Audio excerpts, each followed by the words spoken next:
বাচ্চা প্রসব করতে গিয়া মনে হয় আজ মারা যাও। আল্লাহ বলেন সেই কঠিন বিপদের দিন কিয়ামতের দিন ওই গর্ভধারিণী মা যে কখন বাচ্চাটা প্রসব করে ফেলবে, কখন যে বাচ্চা খালাস হয়ে যাবে, গর্ভধারিণী মা বিন্দু থেকে বিন্দু মাত্র টের পাবে না। মাদের পাবে না, মানুষগুলো গেলতে তুলতে পাগলের মতো। কেন মানুষ কি পাগল?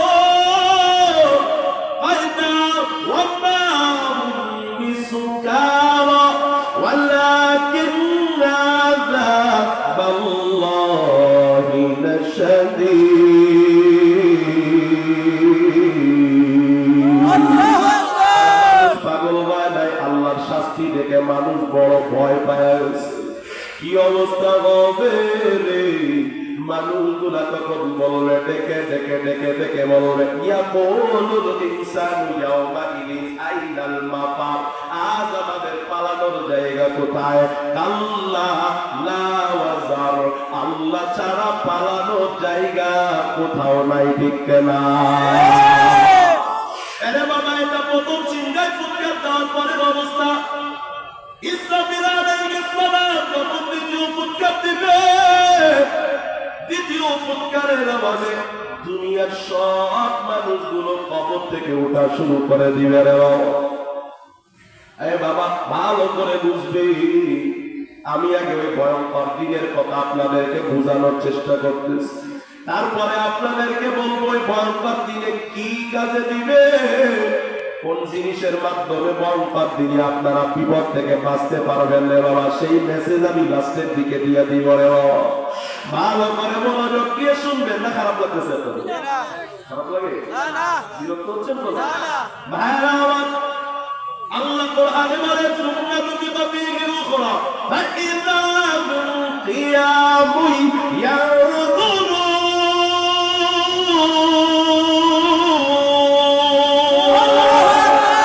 আল্লাহ বলে, দ্বিতীয় সিংহায় ফুৎকার যখন ইসরাফিল দিবে, আবার আল্লাহ বলে, তখন তুমি দেখবা রে সব মানুষগুলো তখন কেমন জানি একটা লক্ষ্য বস্তুর দিকে ছুটতেছে, আর সব মানুষগুলো দৌড়াইতে থাকবে পাগলের মতো। কি অবস্থা তখন হবে রে? আল্লাহ তাআলা তখন ডাক দিয়ে বলেন, তখন কি হবে? মুক্তিয়িনা মুকামিয়িন রুসিহিম লা ইয়ারতাদু ইলাইহিম তারফুহুম। কবর থেকে ওইটা মানুষ এমন অবস্থা দেখবে, আমার মাওলা ডেকে ডেকে বলে, তখন মানুষ কোনদিন তাকানোর সুযোগ পাবে না। হতবিহ্বল হইয়া, ভীত সন্তুষ্ট হইয়া মানুষগুলো পাগলের মতো এদিক সেদিক ঘোরাফেরা করবে, দিক এদিক ছুটতে থাকবে। আল্লাহ বলেন, ওয়া আফিদাতুহুম হাওয়া, দিলটা খালি হয়ে যাবে, দিলের মধ্যে কোনো পানি থাকবে না। আল্লাহ বলেন, ওয়া তারাল মুজরিমিনা ইয়াওমাইদিন মুকাররামিনা ফিল আসফার সারাবিলুহুম মিন কাতিরাত ওয়া তাগশা ওজুহাহুমুন নার। আমার আল্লাহ কয়, তখন তুমি অপরাধীদেরকে দেখবা, এদেরকে শিকল পরানো হবে। এরে বাবা, দুনিয়ার শিকল আর ওই শিকল এক নয়, 70,000 শিকল পরানো হবে। এক একটা শিকলে বাবা 70,000 করে কড়া থাকবে রে বাবা, আর এক একটা কড়ার মধ্যে 70,000 ফেরেশতা। এ বাবা, বলেন না, এতগুলো শিকল দিয়ে যদি আমারে বাধা হয়, ও বেনামাজি, ও সুদ করো, ঘুষ করো, দাড়ি কামানেওয়ালা, ও পর্দা ছাড়া চলনেওয়ালা ভাই, ও মোবাইলে দুলা করনেওয়ালা ভাই, এমন ভাবে যদি আমাকে পাইনা পেলে কি অবস্থা হবে? আল্লাহ বলেন, সারাবিলু মুকমিল কাতিরাত, পুরা শরীরটাই পাকানো থাকবে আলকাতরারে। আল্লাহ ডেকে ডেকে কয়, ওয়া তাগশা ওজুহাহুমুন নার, কেমন বিপদ! আগুন দিয়া মানুষের চেহারা ঢেকে ফেলা হবে। ওইদিকে আলকাতরা শরীরে লাগানো, এইদিকে 70,000 শিকল। জান্নাতটা আগুনে ঢেকে দিবে রে ভাই। অপরদিকে আল্লাহ পাকের রাগান্বিত আওয়াজ, অপরদিকে জমিনটা হয়ে যাবে তামা, সূর্য এক অন্ধকার মাথার উপরে থাকবে, আর আসমানটা হয়ে যাবে লোহা। আরে বাবা, যদি সূর্য এখন আমাদের এত দূরে 9,30,000,000 লক্ষ গুণ দূরে রে বাবা, এরপরে এত তাপ সইতে পারি না, 1 বিঘা মাথার উপরে চলে আসবে, কেমন অবস্থা হবে? জমিনটা হলো তামা, তামায় কিন্তু রোদ লাগলে আগুন লাগলে গলে যায়, আবার আলকাতরাও গরম লাগলে গলে যায়। এই বাবা, আলকাতরার শরীর কখন পুড়বে? চামড়াগুলো পুড়বে রে, একটা চামড়া পুড়বে। আল্লাহ ডাক দিয়ে কয় কুল্লা মাতা দিজাত জুলুদুকুম বাদদাল্লাহুম জুলুদা, চামড়া একটা পুরনে নতুন চামড়া দেওয়া হবে রে। আরে নবীর উম্মতের দল কত বিপদের ঘটনা শুনেছেন, ওই দিনের চেয়ে বিপদের দিন আর কেউ দিন নাই। ওরে বাবা, কি অবস্থা হবে? ঘাম মানুষের কোটায় হবে, কারো ঘাম হবে গুনাহ অনুযায়ী তার টাকনু পর্যন্ত, কারো ঘাম হবে এই হাঁটু পর্যন্ত, কারো ঘাম হবে রে বাবা মাজা পর্যন্ত, কারো ঘাম হবে কাঁধ পর্যন্ত, কারো ঘাম হবে কান পর্যন্ত, কেউ আবার ঘামের সাগরে বাবা রে আগুন বুকাইতে থাকবে। আর ওই ময়দানের সময় কম নয়, আমার আল্লাহ কয় কাদামি তো দারু খামসিনা আলফা সানা, ওই ময়দানের সময় হবে এক একটা দিন হবে দুনিয়ার 50,000 বছরের মতো। ওরে বাবা, কেমনে দাঁড়ায় থাকবা? এমন অবস্থায় কোন মানুষের জীবন থাকার কথা না। আমার আল্লাহ কয় ওয়ায়াতিল মাউতু মিন কুল্লি মাকান। এরে বাবা, দুনিয়ায় এমন বিপদের যে হালকা বিপদে পড়লে মানুষের মৃত্যু চলে আসে। আল্লাহ কয় চতুর্দিক থেকে মৃত্যু আসবে, কিন্তু মরণ তো আর হবে না রে বাবা। লা ইয়ামুতু ফিনা ওয়া লা ইয়াহইয়া, ওই ময়দানে মানুষগুলো মরবেও না বাঁচবেও না, মরবেও না বাঁচবেও না, মরবেও না বাঁচবেও না। ওরে বাবা রে, কিন্তু আবার ওই দিন আশ্রয় দিবে একমাত্র আমার মাওলার আরশের ছায়া ছাড়া কোনো ছায়া না।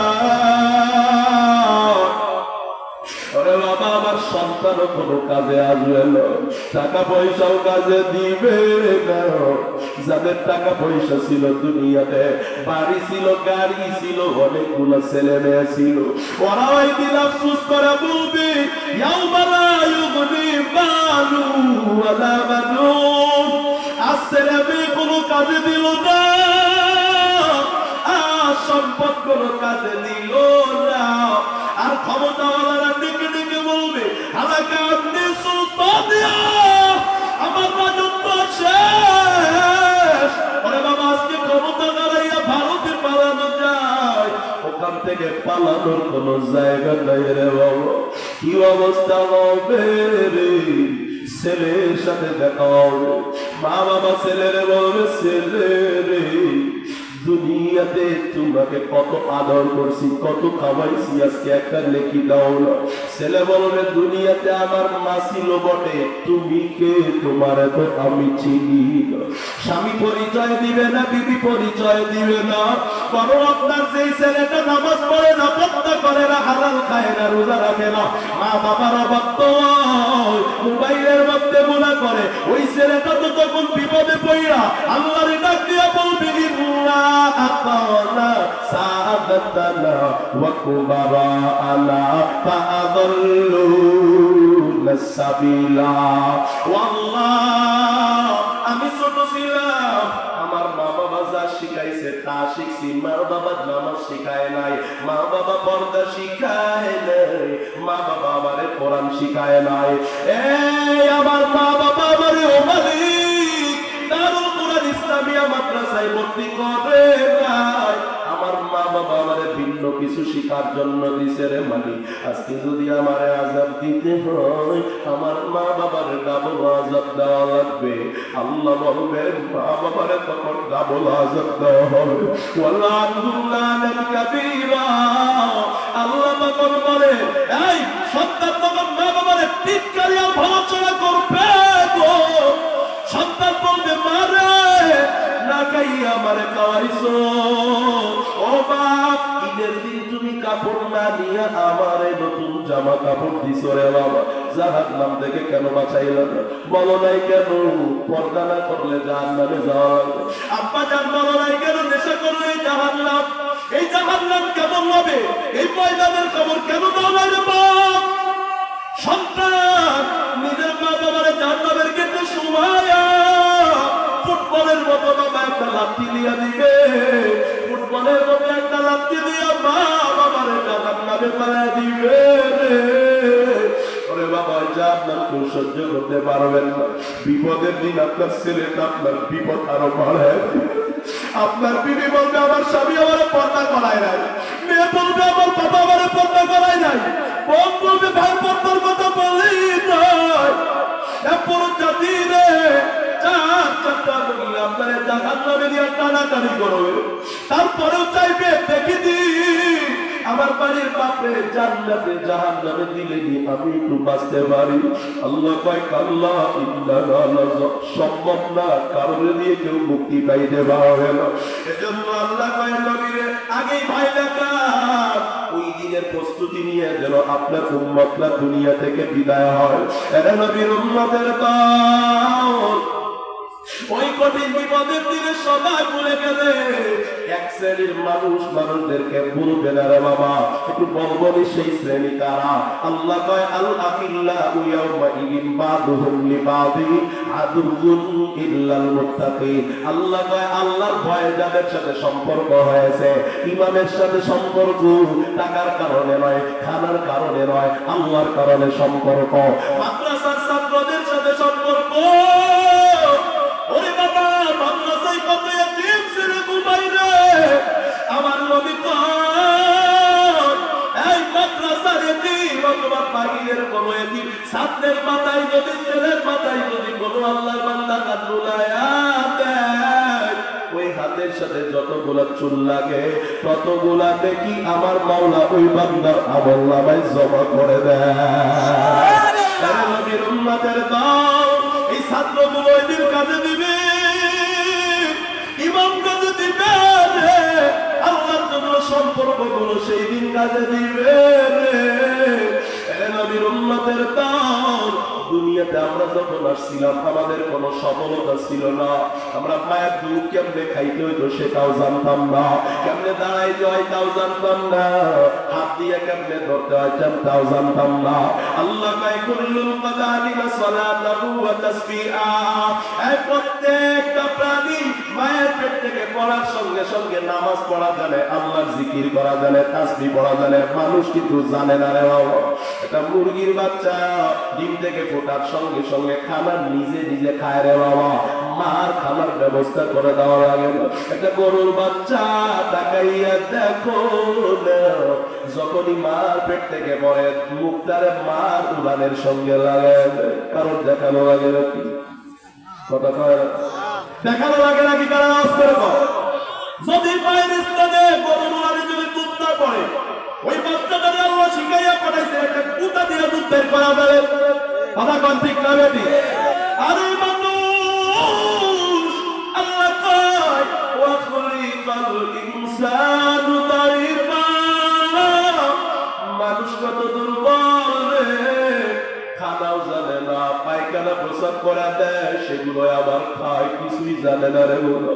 এই দুনিয়ায় আইসা কত সফলতার চেয়ারম্যান হইলাম, এমপি হইলাম, মন্ত্রী হইলাম, লিডার হইলাম, টাকাওয়ালা হইলাম, বাড়িওয়ালা হইলাম, গাড়িওয়ালা হইলাম, বাবারে কিছুই আমার সঙ্গে কবরে যাবে না রে বাবু। যখন আমার জীবনটা শেষ হয়ে যাবে রে, আমার শরীর থেকে দাবি দাবি কাপড় গুলা খুলে দেওয়া হবে। আরে বাবা একটু চক্ষুটা বন্ধ করে দেন, মাথাটা একটু নিচের দিকে নিয়ে চিন্তা করে, ও বাজার রে আপনার যে শেষ নিঃশ্বাসটা ত্যাগ হয়ে যাবে, আপনার বিবি আপনার ছেলেরা আপনার ঘর থেকে বের করে দিয়ে খাটিয়ার মধ্যে রেখে দিবে। মৃত ব্যক্তি বলবে, রে আমার দাবি খাটের থেকে কেন সরাও? কথাটা শুনবে না, খাটিয়ার উপরে ধাপ ধাপ করাও বলো। আমি চিল্লা বলবো, আমি 2-3টা সাজি দিয়ে ঘুমা। এত জোরে জোরে লোহার কাটে পালায় না রে, কেউ শুনবে না। গরম পানি আমি সইতে পারি, বড়ই পাতার গরম পানি দিয়ে গোসল দিবি। চিল্লা বলবে, ছেলে রে গরম সইতে পারি না, কেউ পানিটা ঠান্ডা করে দিবে না। পেটের মধ্যে এমন জোরে চাপ দিবি, পায়খানা গুলো বের হয়ে যাবে রে। নিজের গা থেকে বের করে দিয়া ওই জানাজার মাঠের দিকে যখন রওনা হবে, আস্তে আস্তে মানুষ কমতে থাকবে রে বাবা। ওই জানাজার মাঠের মহিলারা যাবে না, শুধু পুরুষরা যাবে। আমি আর আপনি ভাববো মহিলারা বুঝি আমার পর, পুরুষরা বুঝি আমার পর। আমার আপনজনেরা জানাজাতে বাঁচবা, কয়েকজন মিলে রাস্তা দিয়ে গোরস্থানে যাবে। আমি ভাববো, এই তোরা বুঝি পথ তারা গোরস্থানে যায়, এরা বুঝি আমার আপন রে, এরাই আমার সাথে থাকবে। কবরস্থানে যাবার পর আমি দেখবো 3 জন মাত্র কবরে নামলো, আর বাকিরা আমার পর। 3 জনের হাতে পায়ে ধরে মৃত ব্যক্তি বলবে, ভাই রে একা একাই ঘরে রাখা যাইও না, আমি এই নিরিবিলি একা এলাকায় একা একা থাকতে পারবো। চক্ষুটা বন্ধ করে মাথাটা নিচের দিকে দিয়ে চিন্তা করে একজন উঠে যাবে। মৃত ব্যক্তি বলবে, আর মাত্র 2 জন। হঠাৎ করে রাস্তা লাভ দিয়ে আর একজন উঠে যাবে। মৃত ব্যক্তি বলবে, আর একজন। আবার ওই একজন উঠে যাবে, বলবে, আমার বুঝি আজকে আপন নয়, আগে যদি জানতাম তোদের সাথে থাকতাম না। 1000 টন মাটি আমার কবরের উপর ঢেকে দেওয়া হবে। সারা দুনিয়ায় সূর্যের আলোতে আলোকময়, আমার কবরটা সূর্যের আলোর সময় অন্ধকার হয়ে থাকবে রে বাবা। সাপ ডুববে, বিচ্ছু ডুববে, পানিগুলো ডুববে রে।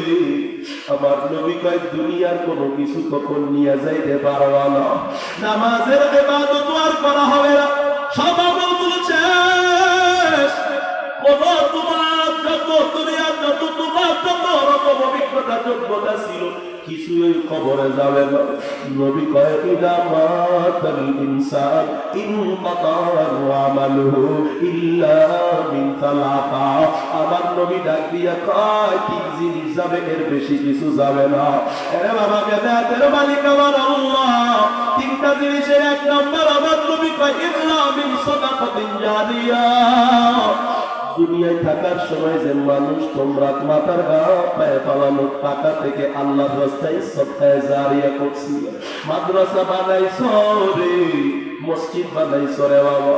কবরে যখন যাবা রে, ছেলে তোমার গুনাহ করবে, কবরে আযাব হবে, আর বলবে, এই ছেলেরে কেন রেখে আসছো, ছেলে বেপরোয়ানি করে। ওই সদকাগুলো তোমার কবরে সব পৌঁছাইতে লাগবে।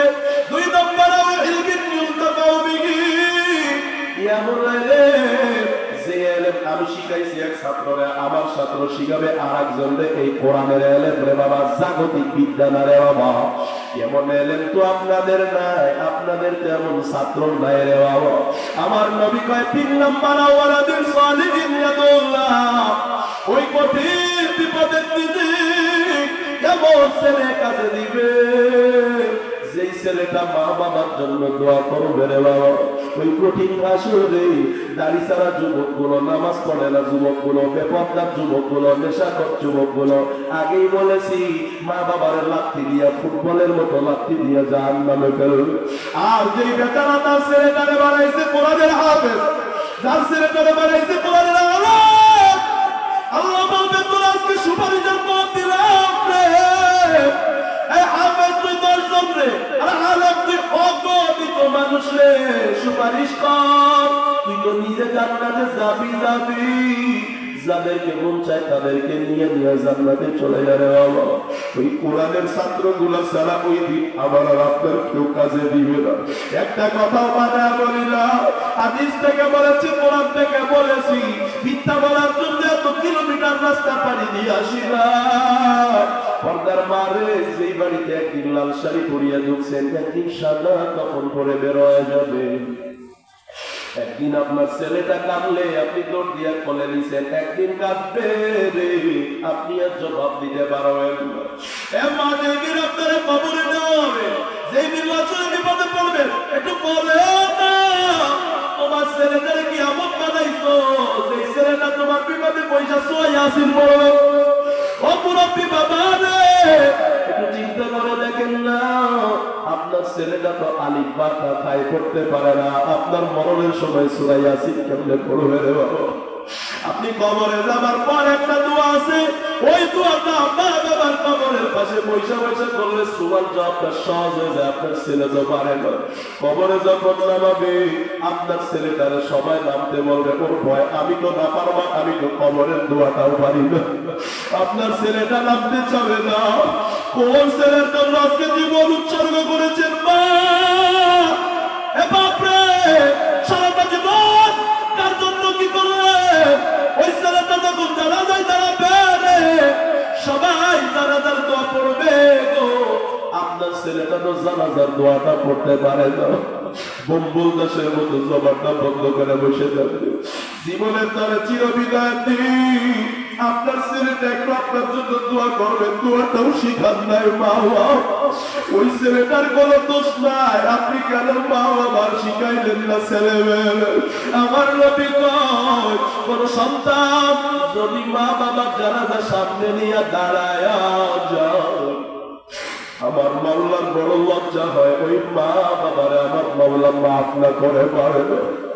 এরা বাবা, আমার বাবা, আমার আব্বা যান যেখানে পারে যাইতেন, হাত উঁচু করে বলতেন, বাবা জিরা রে, আমার একটা কথা রাখবে, কমপক্ষে এমন একটা ছেলে বানান যে ছেলেটা আপনার জানাজা নিয়ে দাঁড়াইতে পারে। আরে বাবা, কত ইমামরে জানাজা পড়াইতে দেখছে, কোন ইমামের কিন্তু জানাজার সময় চোখে পানি বের হয় না। ওই ঢাকার শহরে পারবি এক ছেলেটারে দিছে মাদ্রাসায়।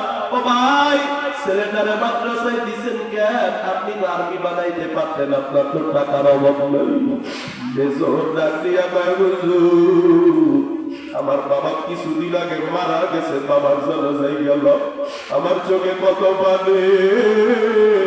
ইমাম সাহেবের বললাম আমার বাবার জানাজা পড়ান, এত কান্না কান্দি আমি। ইমাম সাহেব হাসে, ইমাম সাহেবের চোখে কোনো কান্না নাই।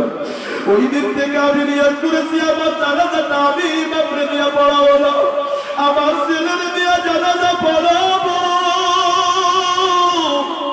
আমার ছেলে জানাজায় দাঁড়াবে আর কান্না করবে, পায়ে হাত রেখে বলি, বাপ আল্লাহ আপনাকে অনেকগুলো সন্তান দিয়েছে, একটা ছেলে দারুল কুরআন ইসলামিয়া মাদ্রাসায় দিয়ে দেন না, যেই ছেলেটা আপনার জানাজার সামনে নিয়ে দাঁড়াইতে পারে।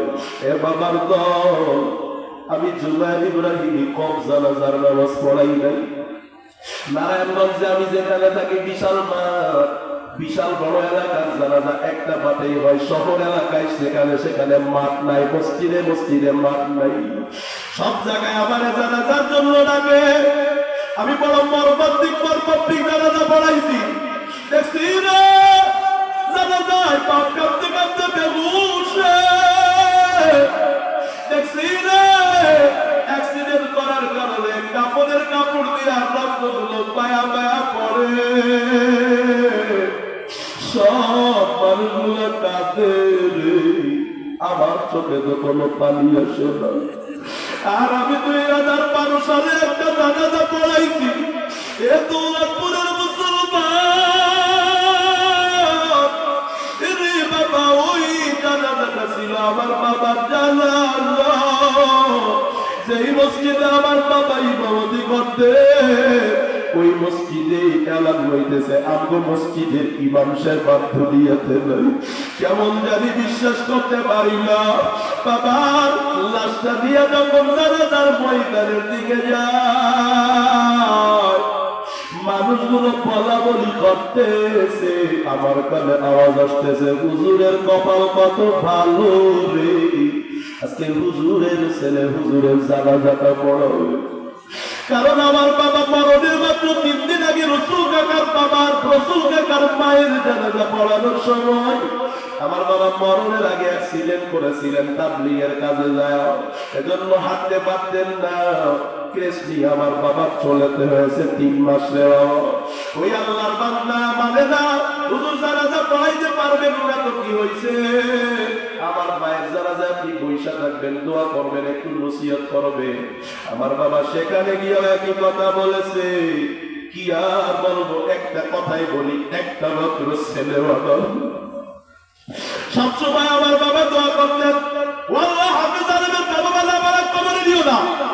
আল্লাহ রে, আমার বাবা বলতেন, আল্লাহ যদি আমার 100 ছেলে দেয়, 100 ছেলেটাই যদি মাদ্রাসায় পড়ায় যায়, 101 নম্বর একটা ছেলেও আমি মাদ্রাসায় দিয়ে দিব। কারণ আমি চাই আমার জানাজা আমার ছেলে ছাড়া অন্য কেউ পড়াবে না। লোকেরা যখন বলাবলি করতেছে, কান্নাটা আমার আরো বেড়ে গেল রে বাবা। জানাজার ময়দানে লাশটা রাখার পর আমার গলার আওয়াজ যেমন আমার বাবার গলার আওয়াজ আরো বেশি ছিল। তাকবীর দিব রে, আমার নিজের ঘটনা বলতেছি রে বাবা, জবান দিয়ে তাকবীর বের হয় না। সবাই আমার জানাজার দোয়াটা শিখায়, আমি তাকবীর দিতে পারি না, গলা দিয়ে আর কোনো আওয়াজ বের হয় না। আল্লাহু আকবার বলতে পারি না, পানি আর পানি রে। ওখানে লাশটা চাপতে নিয়ে ভাবতেছি, পানি জীবনে যদি কোনো ভালো কাজ করে থাকি রে, তার বিনিময়ে আমার বাবারে মাফ করে দাও। মনে পড়তেছে, আল্লাহরে ডেকে বলতেছি, আল্লাহ আপনাদের এই মাদ্রাসার মতো এই যে ছেলেগুলা পাঠিয়ে দিচ্ছে, আমি তো এক মাদ্রাসায় পড়ে আছি, আপনি যাওয়ার পরে আমার বাবা দুনিয়া থেকে বিদায়। হেফজখানায় দুপুর বেলায় যখন ঘুমাইতাম রে বাবা, এই ঘুমে ডিস্টার্ব করলে কিন্তু গরম মেজাজটা গরম হয়ে যায়। মাঝে মাঝে দেখতাম ঘুমের ঘরে দুপুর বেলা 9টার পরে কে জানি মাথায় হাত দিছে, মনে করছে একটা থাপ্পড় লাগিয়ে দিল, কে মাথায় হাত দিল, তাকাতে কি রে বাবার গরম কবর। আমি তো জানি না কে জানি বাবার রাতের সব পাও না, একটু কি বাবা মায়ের চেহারাটা মনে পড়বি না? বাবার কথা মনে পড়ে কি তোর চক্ষু দিয়ে ফোটা পানি বের হবে না? সন্তান যদি মা বাবার জন্য কান্দে কান্দে দোয়া করা বাবা শুনতে পারি না। আর আল্লাহরে বলতেছি, আল্লাহ বাবা তখন ব্যাগটা বের করতেন, ব্যাগের ভিতরে আম দেখতাম, আম চিনেন নাকি আপনারা? কিন্তু রূপালী আপনার হিমসাগর আম না, এক একটা আম এক একটা গাছের। বাবারে জিজ্ঞাসা করতাম, বাবা রে কোথা থেকে এই আমগুলা এক এক গাছের এক একটা আম কেন? দুঃখিনী বাবা, আমার দুঃখী বাবা দেখে বলতো, ছেলে রে তুমি যে মাদ্রাসায় পড়ো, এই মাদ্রাসায় সব বড় লোকের ছেলেরা পড়ে, এই মাদ্রাসার বেতন হলো 1100 টাকা, আমার বেতন হলো 1500 টাকা। তোমারে ফ্রি কইরা দিছি এই জন্য মাদ্রাসায় পড়াইতে পারি রে বাবা। আমি জানি তোমার বন্ধুদের ডেস্কের মধ্যে ট্রাঙ্কের মধ্যে কেজিতে কেজিতে আম আছে, আমি গরিব রে, আমি তো আম কিনার ক্ষমতা রাখি না। ও বাবা রে, মুসল্লিরা গাছের প্রথম আত্মা পাকলে ওইটা ইমাম রে দেয়, প্রথম আত্মা হুজুর রে খাবে। বাবা রে, একটা মুসল্লি আইনা যখন একটা আম আমারে খাইতে দেয়, আমার তোমার চেহারা মনে পড়ে যায়, আমি আম তার খাইতে পারি না। ও বাবা, কয়েকজন মুসল্লি মিলে কয়েকটা আম দিছে, 10-5টা আম আমার পর, আমি এই আমগুলো আইনা তোমারে দিলাম রে বাবা, তুমি খাও, আমি একটু দেখি, আমি বাবার একটু ভালো লাগবে। রাতের বেলায় শীতের মধ্যে ঘুমাইতাম, বাবা আসতো এসে উঠাইতো, মসজিদের টিভির কানে বাটিটা খুলে দিয়ে কইতাম পুরে দুধ আমরা পছন্দ করাই যে খাও, তুমি না দেশি মুরগির গোস্ত পছন্দ করো, মুসল্লিরা গোস্ত দিছে খাও। আরে আমি খাইতাম, বাবাও খাইতো না, মাও খাইতো না, তাকায় তাকায় দুইজনে হাসতো। এরা বাবা জানাজার ময়দানে তারা এগুলো মনে পড়তেছে। এই বাবা ইমামের এগুলো মনে পড়বে কেমনে? আপনি তো ইমামের জন্য এগুলো করেন নাই। আল্লাহ তো দোয়া শিখাইছে, রব্বির হামহুমা, ওয়াল্লাহ আমার মা বাবা আমার যেইভাবে ছোটবেলায় পালছে, ও মাওলা ওইভাবে তুমি পালিও। আব্বু জান, পর্দার আম্মারা রে, আপনার ছেলের উপর আপনার এই অনুগ্রহ আছে, এগুলো আপনার ছেলে মনে করতে পারবে, ইমাম মনে করতে পারবে না রে বাবা। আমি যখন কান্দিয়া কান্দিয়া আল্লাহরে বলি, আল্লাহ জানাজার আয় আল্লাহ যে বাবা এত কষ্ট করে আমার মাদ্রাসায় পড়াইছে, ওই বাবারে কেমনে জাহান্নামে দিবেন? আমার আল্লাহ কেমন জানি আমারে বলতেছে, আমি কেন জানি আমার দিলের মধ্যে সাই দিতেছে। আল্লাহ আমারে ডেকে ডেকে কয়, জুবায়ের কাঁদিস না, তোর কান্না আমি আল্লাহ সহ্য করতে পারি না, যা যা যা, আজ তোর বাবারে আমি আল্লাহ মাফ করে দিলাম। আমার দিলে এই প্রশান্তি আসার পরে আমি জানাজায় দাঁড়াইছি, তার আগ পর্যন্ত আমি জানাজায় দাঁড়াই নাই। এই বাপ যে ছেলেরা এত কষ্ট করে মানুষ করছে, ওই মরণে যেন ছেলেটা কাজে লাগে, কে কে রাজি আছো রে? হুজুর আল্লাহ অনেকগুলো ছেলে দিছে, ছেলে না থাকলে নাতি আছে। হুজুর আমার একটা মাত্র ছেলে, এই তার পুরাত মাদ্রাসায় দিব, যাতে করে আমি মারা গেলে আমার জানাজাটা পড়াইতে পারে। আমার নানি বিছানায় শুয়েছে, বারবার তাই খবর পাইলেই চলে আসবে, আমারে তোমরা খবরে নামাইও। এ পর্দার আম্মা জান, এ বাবা বল, এ যুবক, কার কার নিয়ত আছে তোমার মরণের বেলায় তোমার ছেলেটা তোমার সাথেই হবে, একটা ছেলের মাদ্রাসায় দিবা? সবার নিয়ত করার দরকার নাই রে বাবা। যাদের দিলটা নরম হয়, ওই বিপদের ভয়, যারা যারা নিয়ত করতে পারো একটা ছেলে মাদ্রাসায় দিবা, কবুল করার মালিক আমার আল্লাহ। কাদের কাদের নিয়ত আছে দুইটা হাত উঁচু করে আল্লাহ, জীবন কিছু না, মরণের সময় যেন আমার ছেলেটা আমার জানাজা পড়াইতে পারে। আল্লাহ আমরা হাত তুলেছি, এমন একটা ছেলে সবাই দান করে দেন, সকলে মহব্বতে পড়েন না আমি। এক নম্বরে আপনার ছেলেটা কাজে দিবে। আপনার ছেলে না থাকতে পারে, কিন্তু এই মাদ্রাসায় কিছু ছেলে আছে রে বাবা, যেই ছেলেগুলো খানার টাকা বাবাই দিতে পারে না। এই ছেলেগুলারে যদি সহযোগিতা করেন, আপনার ছেলে তোমার জন্য বিপদ। দুধ করা খায় সাপ পাল্টাছে, হাসুরে আপনার বিরুদ্ধে দাঁড়াবে। ওই দিন বুঝবেন হুজুরে কি বলছিল, বুঝতেছে না। ওই ছেলেরা খাওয়া বলছে, এই মাদ্রাসার একটা বাচ্চারে খাওয়া, এই কোরআন ওয়ালা ছেলেটা হাসুরে আপনারা বলবে না রে বাবা। মাথার গাম পায়ে ফেলে টাকা উপার্জন করে, পায়ে হাত রেখে বলি এই মাদ্রাসায় কিছু সহযোগিতা করেন। মরণের পরে এই সহযোগিতা গুলো কাজে আসবে, ছেলে কাজে আসবে, আর কিছুই কাজে আসবে না রে বাবা। এই মাদ্রাসায় যদি আপনাদেরকে বলি, আপনার ছেলে মাদ্রাসায় পড়ে নাই, আলেম হতে পারে নাই, হাফেজ আলেম বানানোর জন্য এই মাদ্রাসায় কিছু দিতে হবে, যেটা আপনার মরণে কাজে দিবে রে বাবা। আসলে ওই ছেলেগুলাই মাদ্রাসার ছাত্রগুলো আপনাদেরকে ভুলবে না। দিকে কারা কারা রাজি আছে, আমারও দুইটা হাত উঁচু করে আল্লাহর এলাকায়। আল্লাহ আমাদের সবাইকে কবুল আর মঞ্জুর করেন, মুহাব্বতে বলেন আমিন। ভাইরা আমার, পরের তো দেখি আপনার ছেলে মাদ্রাসায় পড়ে নাই, আপনার ছেলের আলেম বানাইতে পারেন নাই। আল্লাহর কসম করে বলি, যে ছেলে আপনার গুনাহ করে, নেশা করে, গান বাজনা শুনে মা বাবার অবাধ্য হয়, ওই ছেলে আপনাকে জাহান্নামের লাথি দিয়ে পাওয়াবে। ওই ছেলে আপনার কাজে দিবে না। কোরআনের কথা, এই যে আলেমরা বসে আছেন, কি হুজুর এই আয়াত আছে না কোরআনে?